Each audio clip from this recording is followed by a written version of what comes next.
The days run together when you can't tell time. For Nicholas, time is endless, or at least it seems to be. Despite counting each and every day, they all still run together when living them. But there's one single day that he can recall everything down to the finest of details, because it was the absolute worst day of his life, predating his time as Dr. Phillips' test subject. It was when Evan Michaels had entered his home, pretended to be a nice person, and then snapped his mother's neck. Nicholas had gone into a blind rage, which had only made it easier to shoot him with a tranquilizer and bring him to the facility. Evan actually preferred it when his prey would fight back, as he was addicted to the adrenaline.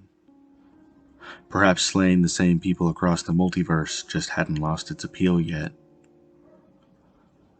Nicholas was sitting on his bed with his legs crossed and his head buried between his knees. He had been quietly crying but did not want the others to know, or anyone for that matter. His mind was crammed full of conflicting feelings. One was the sadness he'd felt for his mother, and the other was a much more animalistic experience. It was the rage and the hate that he'd felt for Evan. He'd spent many days thinking of newer and much more cruel ways to punish his true captor. Especially today, as this was the one day of the year that Nicholas could not get his mind off of Evan. Today was his mother's birthday. The others had long given up hope on ever leaving this terrible place. They've abandoned all hopes or thoughts of lives beyond this facility. Joshua had no plans of ever seeing his mother again, and Winter no longer wondered about her family secrets. But not Nicholas. At times he felt as if he were the only one holding on, and it was for their sake, but deep down, he was still burning with passion and rage. Those feelings were going to carry him out of here, and when they did, he would not be alone. Not by a long shot.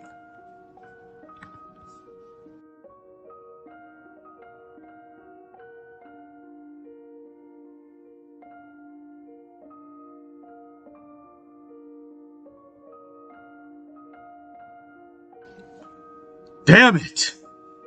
Dr. Phillips bellowed, slamming a closed fist on his desk. His coffee spilled over and the mug shattered on the floor. The old man was breathing heavily for a few moments before he finally sighed. There had to be clues to his father's whereabouts somewhere, but even if he did find out where his father was, how was he ever going to communicate with him, much less travel?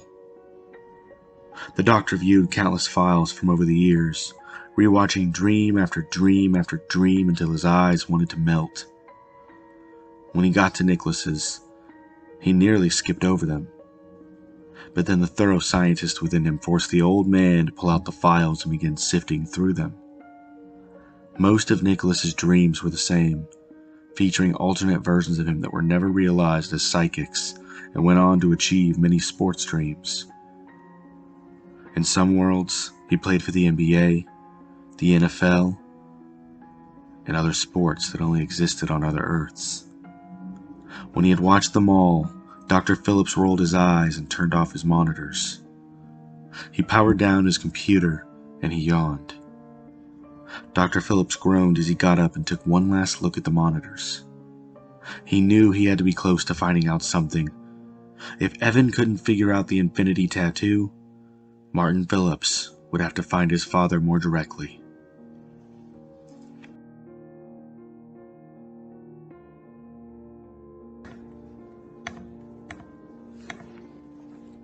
Nicholas was tossing and turning in bed, sweating profusely as he entered another world through his dreams. Being in another body, despite it being an exact copy of his own, was still unnerving. The Nicholas that he could see through was currently sitting in what appeared to be a corporate boardroom, where a long table seated many people, some of which he recognized, like Catalina and Cole. From what he was hearing amongst them, this world's history became horrifyingly clear. It was similar to the dreaming Nicholas's world, only the United States elected a tyrant in the late 90s, and he declared a war on psychics, who then became public knowledge as a result.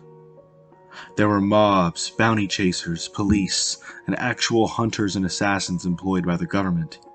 Prejudice devoured everyone, and the economy took a major hit due to the war. After 25 years, the psychic population had been greatly thinned, with only 100 or so still active in the world. But they were the most powerful and resourceful, which is why they have existed for so long. The 20 or so people in this room were referred to as the Chosen, a moniker that Nicholas thought was just silly. Who would want to be chosen for hate and death? It seemed that on many worlds, psychics were suffering on various levels. The chatter continued as Nicholas sat in his seat, quietly awaiting their leaders to arrive. At one end of the long room, there was a flash of light, and Winter was suddenly here, frowning as she moved to take a seat near Cole. "Sorry I'm late," she said to those closest to her. "I was in Siberia, running from a mob. An actual freaking mob. I once thought that we lived in civilized times." "Enough!" A strong, feminine voice spoke from Nicholas's side of the room, and everyone turned to see Autumn Walker. She was wearing a dark cloak over her clothes, and her red hair was cut boy short. She was standing at one head of the table. She was second in leadership among the Chosen on all worlds, due to being able to coexist with all of her alternates at once. It were as if she was living in every universe at once. She was dressed like a soldier, with camouflage and all beneath her cloak, and her cheeks even had black lines of paint on them. She waited for the room to quiet down, and when all eyes were on her, she cleared her throat. "We have to make this quick," she addressed the room in a stern manner. "I believe I have found what we've been looking for, but not in this reality. I made my discovery on another Earth." A middle-aged man sitting closest to where she stood frowned, asking, "What discovery?" His name was Leon, one of Cole's oldest friends. He was an extremely rare psychic with the ability of astral projection. He had shaggy but short brown hair, and a thick beard to match. His arms were littered with scars that detailed every single fight he had been in since the war began. Autumn sighed lightly and then answered, "The anomaly." There was a buzz in the room as many psychics began to chatter amongst themselves. Most of them knew what the anomaly was. On most worlds, they knew what it was. But until just now, it had always been a myth that Autumn searched for. It was said to be the key to balancing the multiverse. Leon, although a psychic, was still a practical man. He did not believe in prophecies or ultimate keys. He believed in what he could see, and as he huffed, Autumn returned his frown with one of her own. "I have found it, Leon," she insisted, clearly not in the mood to debate with him. "On another Earth, I have made direct contact with the anomaly and even shared words. For the moment, I believe safety is ensured, but that could change if we do not bring the anomaly in." "Is that what you believe is important right now?" Leon asked her in an honest tone. "We are in the midst of a horrible war, Autumn. Our resources are rationed, and our forces are low on morale and strength. What do you suggest we do about the anomaly if it's in another dimension?" Autumn rolled her eyes. "Do you so easily forget that I am the only psychic on all worlds to possess the power of oneness? I coexist with all of my alternate selves in a hive mind. I experience everything that every existing Autumn Walker goes through simultaneously. Don't question me, Leon." "It's a myth, Autumn!" Leon shouted, and the room suddenly grew quiet as another man had entered. Leon could feel his eyes pressing into his back. "I can assure you, Leon, that the anomaly is not a myth."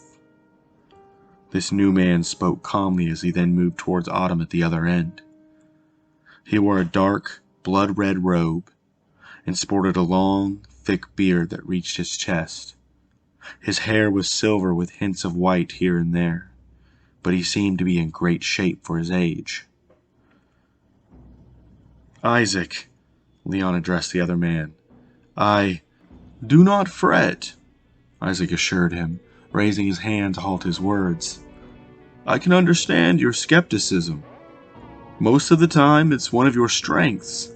It keeps your eyes clear to the path ahead of you. But other times, on certain worlds, I've seen it blind you to the truth as well. The anomaly, my friend, is real. There will be a psychic who exists in one singular reality, with no alternate selves.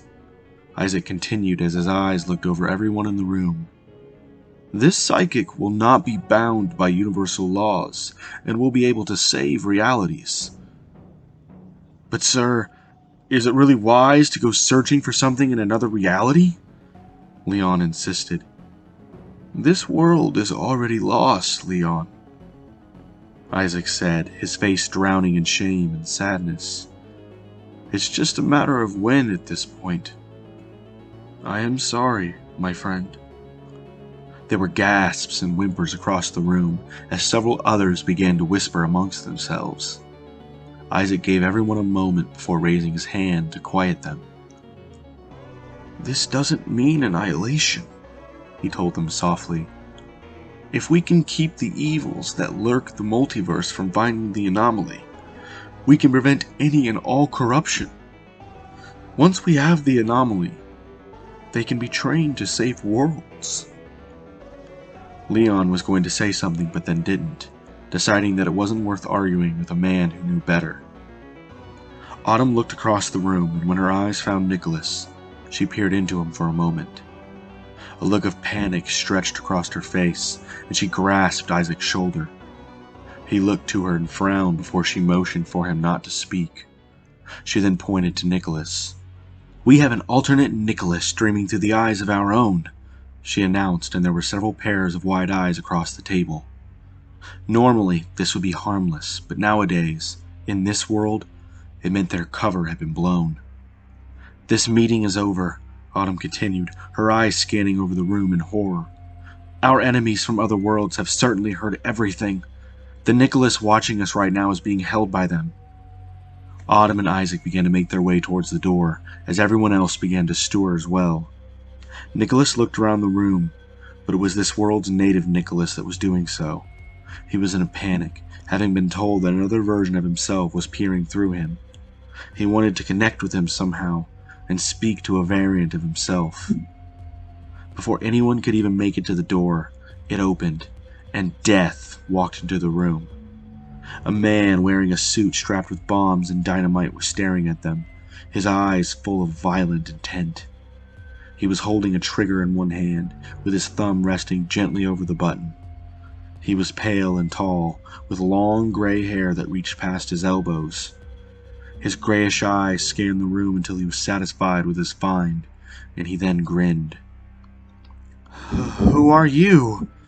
Winter asked, as she knew all too well what was about to happen. All the years of war and the struggles to survive. She knew.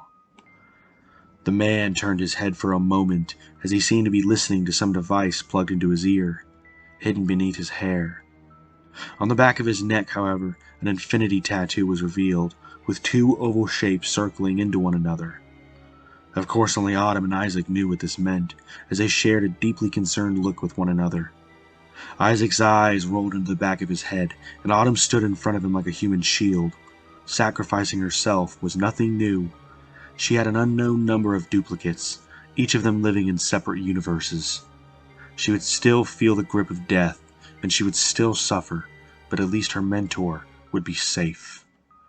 The man from a hellish earth gripped the detonator and pressed the button, unleashing a fiery wave of destruction across the entire room. Those closest to him shared his fate, having been blown to bits and dying instantly. Those farthest away were shredded and burned alive. There were half a dozen or more screams that simultaneously filled the room along with the fire as it spread across the table. Everybody was dead, except for Isaac, who had somehow slipped out a half moment before the explosion. This was only one of several dozen attacks.